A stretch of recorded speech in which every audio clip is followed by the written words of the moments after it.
Hi, welcome to this video looking at the EDUQAS Paper 1 exam. I'm doing this for the October the 31st exam, coming up in a few days, but this will be for any Paper 1 exam. So it's at 9:30, it's an hour and 45 minutes. So like I said, the exam will last for an hour and 45 minutes.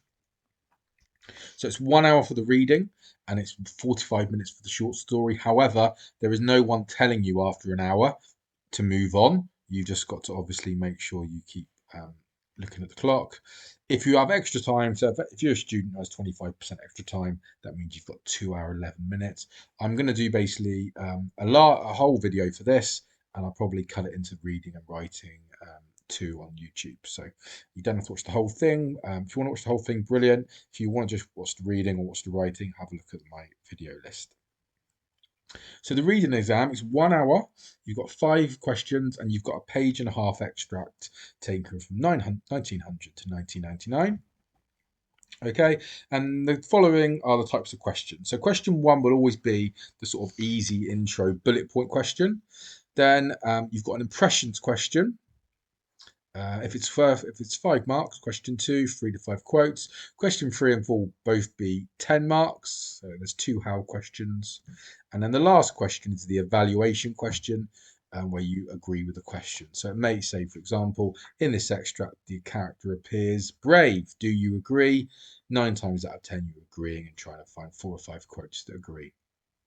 Remember this exam, you are reading and doing the answers from the lines stated. So don't read the whole exam at the start.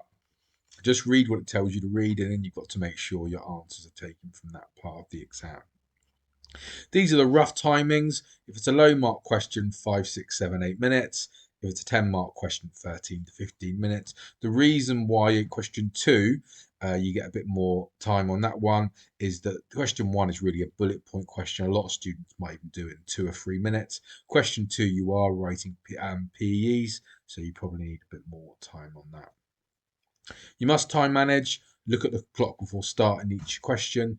The invigilator, all the exam invigilator is allowed to say in the exam room is when you've got 5 minutes to go. So good exam technique is before every question, know how long you've got. So for example, if you start at 9:30 and it's a 15-minute question, you know by 9:45 you need to start on the next question. So if it's a 5 mark question, you're probably looking at 3 to 5 quotes, 5 or 6 minutes. If it's a 10-mark question, 5 to 10 quotes and 13 minutes. So remember those amount of quotes are in an ideal world where really all you're going to do is do as many quotes as you can in 5 minutes for a 5-mark question and 13 minutes for a 10-mark question. Once your time is up on a question, move on. You must finish the exam.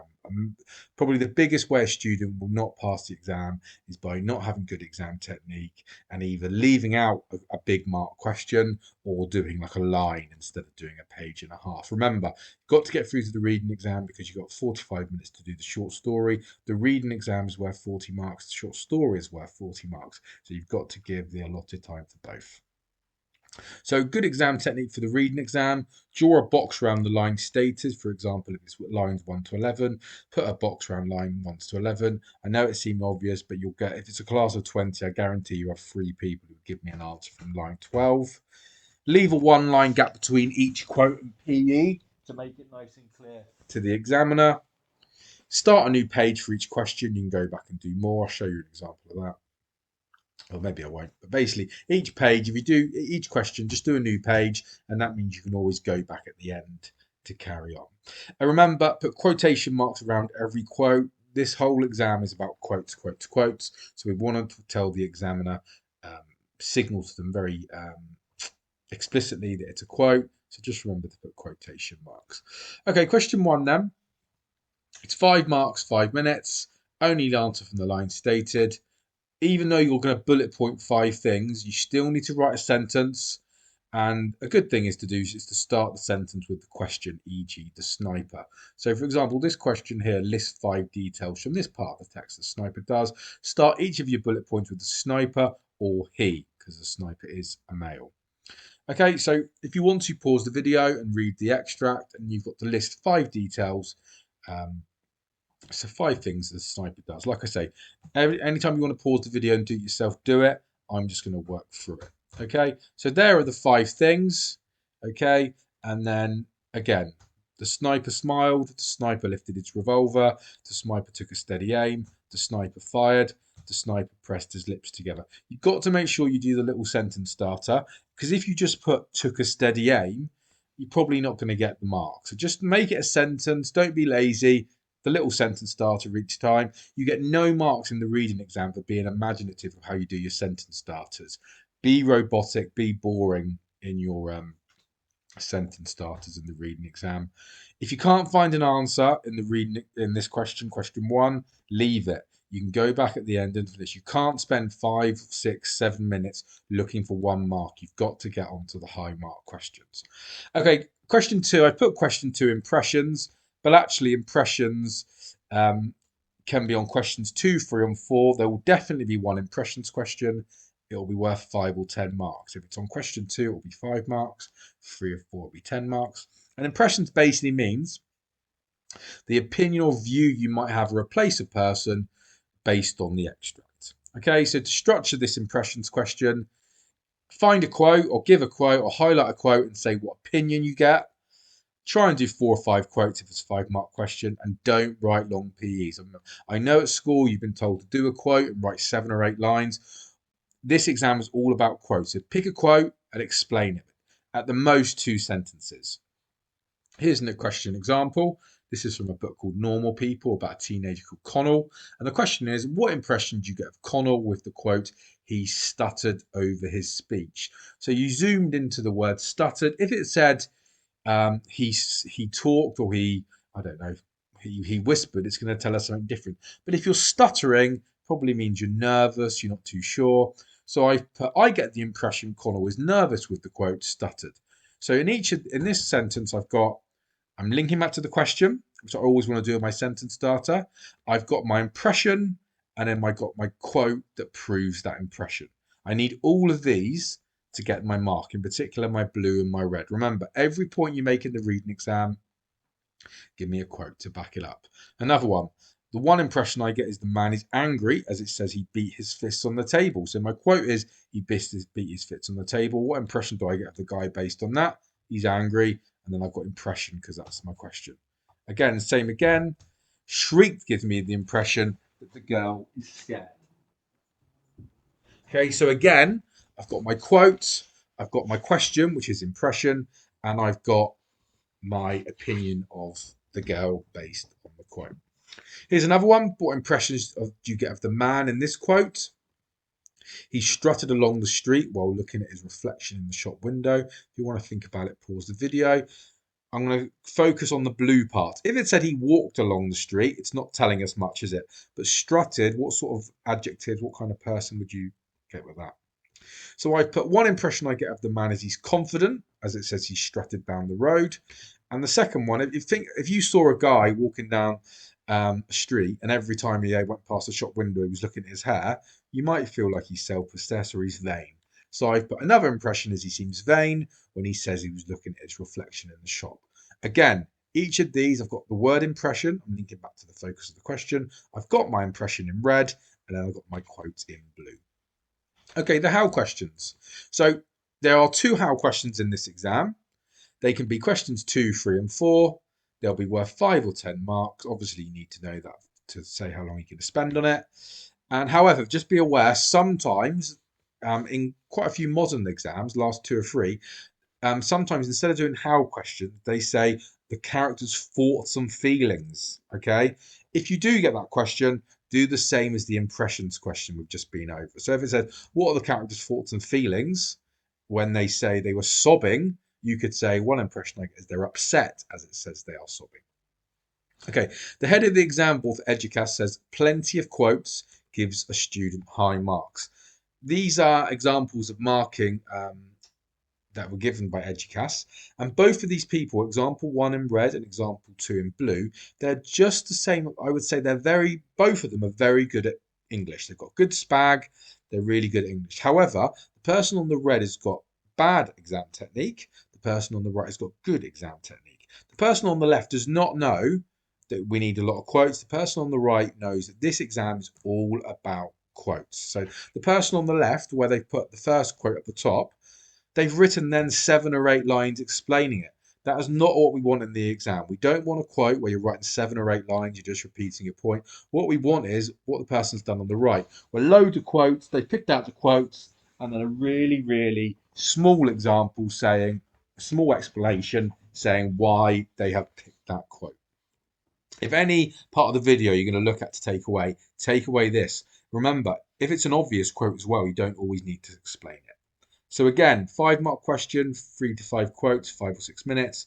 10-mark question, 13 minutes, 5 and more quotes. But again, it's just as many words as quotes as you can do. As many quotes as you can do in 6 minutes for a 5-mark question, and as many quotes as you can do in 13 to 15 minutes for a 10-mark question. Here's an example how question. How does the writer present the storm with the rain crashed against the window? Again, if it said the rain touched the window, it's not telling us a lot, but the rain crashed against the window. So these questions are all about why has the writer chosen this word, crashed? What's the effect of it on the reader? So if you think about a crash, what do you think of? You think of something like this, don't you? So you think of power, speed, velocity, ferocious, the connotations. Again, if it was a rain against this lighthouse, it's going to be really hard rain, isn't it? Almost aggressive.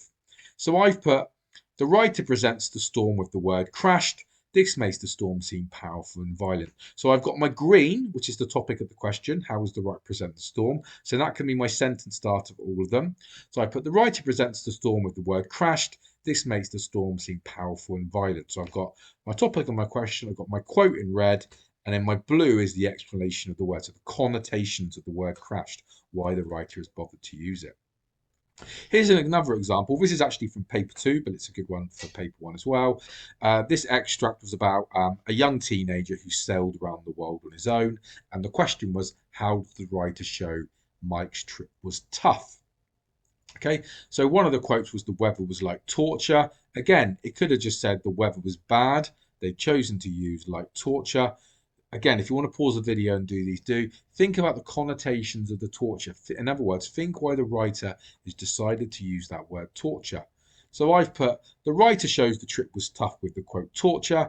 This tells the reader the weather was agony and painful for Mike. So again, in green, I've got my top of my question. In yellow, I've got my quote. And in blue, why the writer has chosen, almost being a human dictionary, what does the word torture mean? Another quote. The question again was, how does the writer show Mike's trip was tough? The quote was, Mike did the trip solo. He could have just said Mike did the trip. They've chosen to put the word solo. What does solo mean? Well, it basically means being on your own, doesn't it? So I've put, it seems tough with the word solo. This means Mike did the whole trip alone with no help from others. He might have become very lonely. Again, probably didn't need the last sentence, but it's probably exaggerated and emphasized the point I was making. But again, I've got my green, which is the focus of the question. I've got my yellow, which is my quote, and my blue is my explanation of why the writer has chosen that word. Last one for this question, the quote when the boat went berserk. Again, zoom into the berserk, be a human dictionary. If you literally looked up in Google what berserk mean, what does it mean? It probably means erratic, out of control. Yeah. So what I've put is the word berserk makes the trip sound tough, as it makes the boat sound unpredictable and crazy. Again, I've got my green, which is the focus of my question, my yellow is my quote, and blue, the connotations, why the writer has chosen to use the word berserk. Remember, if the quote is obvious, you don't always need to explain it. So one of the quotes in this extract, it said, Mike was very lonely. Okay, so yeah, you could literally just put, it's very tough for Mike because he said he was very lonely. Okay, again, there's no point explaining that one. It's so easy and so simple. All you would be doing is repeating your point. So if it's a really obvious quote, just whack it in there, you'd get a quote. And also, if you're running out of time on a question, do this as well. And you could probably get yourself 2 or 3 easy marks by just picking out the easy quotes. Okay, I said to you earlier at the beginning of this question, thoughts and feelings. They might shove in a thoughts and feelings question. Okay, so an example of that would be, this is Marianne, who's a teenage girl, and it says, what are Marianne's thoughts and feelings in this part of the extract? So she's talking to Connell, who we saw an example of earlier where he said he stuttered over his speech. And the example is, Marianne snapped. What is it then? If it would just said Marianne said or Marianne replied, was it what is it then? The reader's probably not going to get any thoughts and feelings. But the writer's not put said or replied. The writer has chosen to put snapped. So what it probably means is that Marianne's angry about something. Yeah, and she's talking to Connell in this example. So I've put the writer says Marianne snapped. This shows she's angry at Connell. Just at the top of the page here is your answer structure for this question. Feel free to pause and make notes. Okay, the final question is question 5. And this is the evaluation question where you agree with this question. This question will always be question 5. It'll always be the last reading question. So basically in this question, agree with a question. They're never going to give you something where you're going to totally disagree. So what I would do is look for 4 or 5 quotes that agree with the question, and then maybe do one quote where you disagree with the question and maybe show another aspect of the character. So question 5 example. Again, we're looking at Connell, and it says Connell is unhappy in his relationship with Rachel. To what extent do you agree with this view? Okay, so to get to sort of start off well in this question, do a little set. This is the only time in the exam where you don't have to back it up with a quote. So just do a nice little intro question, a little intro sentence where you say, I agree that Connell is unhappy in his relationship with Rachel. Okay, and then give me 4 or 5 quotes in this. It's a 10-mark question, 4 or 5 quotes that tell me this. So one of the things, I'll just pick out the quotes for you. So one of the things in the extract it says was, he didn't like anything Rachel actually said. So again, why does this show he's unhappy? So if you were in a relationship with a boy or girl and you actually hated when they spoke, it's probably not a sign the relationship's going very well, is it? So I've put, I agree Connor was unhappy with Rachel. He says when she speaks, he didn't like anything she actually says. This tells the reader he has nothing in common with Rachel and doesn't like to speak. You could actually ignore the bit where it says nothing in common and you just say, this shows that he doesn't like when Rachel speaks to him. So again, I've got my yellow, which is the question, my green, which is my quote, and my blue is saying, well, why does this quote show me that Connell is unhappy? There's another one in the extract where it says, being with Rachel brought down his mood. So why does that show that he's unhappy? So I've put, I agree Connell's unhappy with Rachel. Rachel brought down his mood. That's my quote. And then my explanation is, this tells the reader that being with her makes him depressed and unhappy. Obviously, if you're with someone who, if you're going out with someone, they bring you down all the time. If you're really happy and they make you upset or sad or down, then that's obviously a bad thing, isn't it? Okay, final tips for the reading then. Time manage. When your time is up on a question, move on. 5 marks, 5 or 6 minutes. 10 marks, 13 to 15 minutes. Keep your eye on the clock throughout the exam. Leave a 1-line gap between all your answers to make it clear for the examiner. Do not talk about a quote for more than 2 or 3 lines on your page. Get on to the next quote as soon as you can. If you run out of time on a 10-mark question, don't do a PE. Just try and find a simple quote and finish all questions.